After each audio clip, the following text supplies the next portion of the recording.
तुम्हें कितनी बार बताया है, मेरे तैयार होने से पहले मेरा नाश्ता तैयार हो जाना चाहिए। शादी के 25 सालों बाद भी मुझे क्यों बार बार एक ही बात बतानी पड़ती है लता? तुम्हें क्या है? तुम तो आराम से घर पर रहोगी, मुझे तो काम पर जाना पड़ता है। और तुम हो कि हमेशा बेवकूफ़ों जैसी हरकत करती हो। अगर तुम यह जानबूझकर करती हो तो याद रखना, मुझसे बुरा कोई नहीं होगा। आज भी प्रशांत का पारा चढ़ा हुआ था। इन कटु शब्दों में अपना गुस्सा उतारते हुए, गीला तौलिया कुर्सी पर फेंकते हुए प्रशांत गुस्से से लता की तरफ देखने लगा। लता के लिए प्रशांत का यह बेवजह का गुस्सा कोई नई बात नहीं थी। वह महीने में 3-4 बार ऐसे ही लता पर बरस पड़ता था। पहले तो लता उसका विरोध करती थी, लेकिन जब कई सालों तक प्रशांत में कोई बदलाव नहीं हुआ, तो लता ने खुद को ही बदल दिया।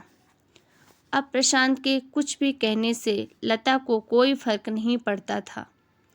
प्रशांत की हर बात को वो चुपचाप सिर झुकाए सुन लेती थी।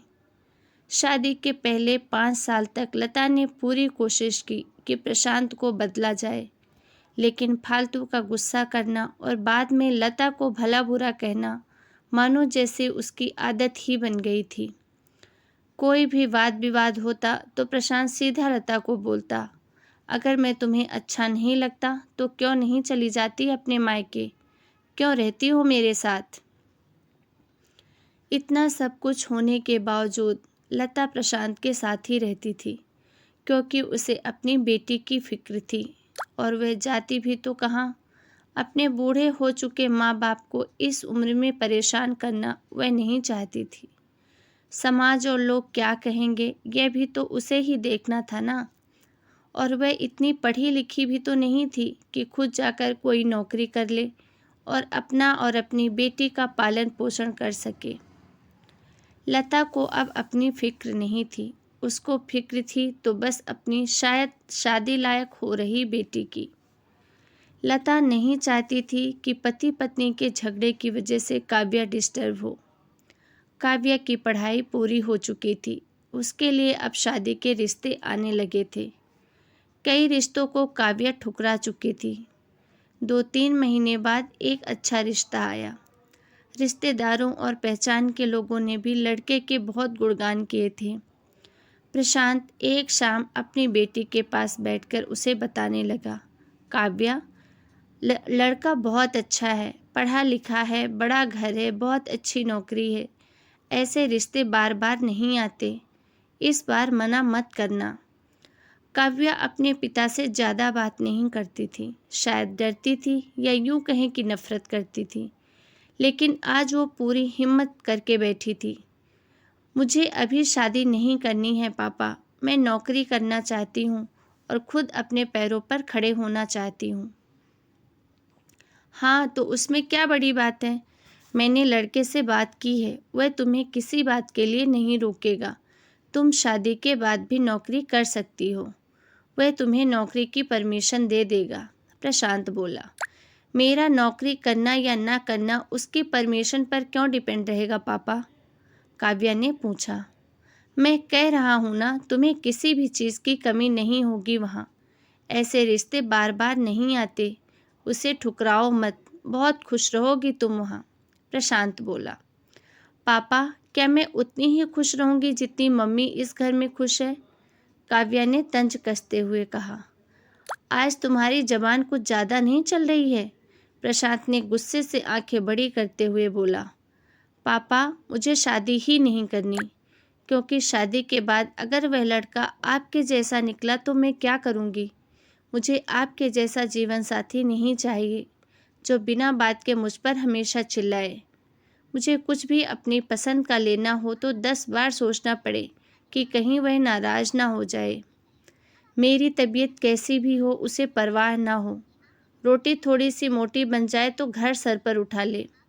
उसकी चेक बुक ना मिले तो भी मेरा ही दोष निकाले। हर छोटी मोटी बात पर मुझे मायके जाने के लिए कहे। काव्या ने अपना दिल खाली करते हुए पापा से सब कह दिया।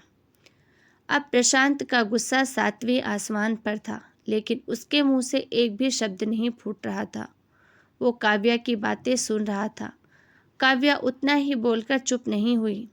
आज पहली बार वह अपने पापा के सामने इतना बोल रही थी। पापा, आपने माँ के साथ हमेशा गलत व्यवहार किया है।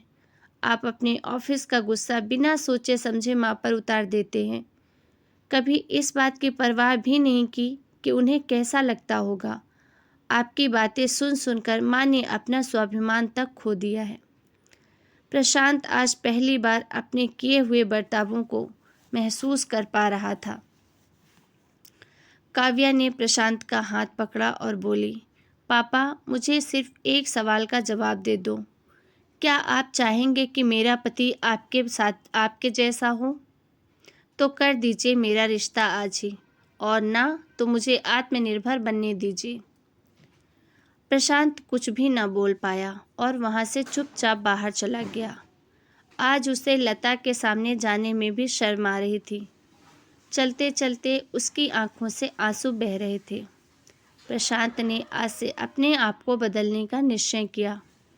अगले ही दिन से लता ने अपने पति में काफ़ी बदलाव देखा। वह सोचने लगी कि जो हिम्मत काव्या ने दिखाई, वह हिम्मत अगर मैं पहले ही दिखा देती तो शायद आज परिस्थिति कुछ और होती। अब काव्या पढ़ लिख कर अच्छी नौकरी करने लगी थी और 3 साल बाद उसके लिए एक अच्छा रिश्ता आया और उसकी विदाई पर प्रशांत बोला, बेटा, तू हमेशा खुश रहेगी क्योंकि तेरा पति तेरे बाप जैसा तो नहीं है। प्रशांत की यह बात सुनकर लता और काव्या की आंखों से आंसू बहने लगे। दोस्तों, हमारे समाज में औरतों को भले ही देवी का दर्जा दिया जाता है, लेकिन वह स्वतंत्रता नहीं दी जाती जो उसे देना चाहिए। उन्हें बचपन से ही बताया जाता है कि वह पराया धन है। स्कूल से आने में देर हो जाए तो पिटाई मिलती है।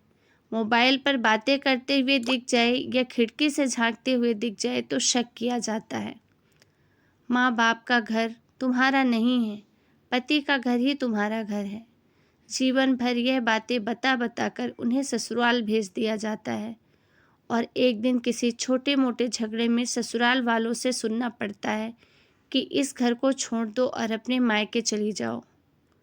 अब आप ही बताओ दोस्तों, ऐसे स्त्रियों का सच्चा घर कौन सा है? आखिरकार वह किस घर को अपना कहे?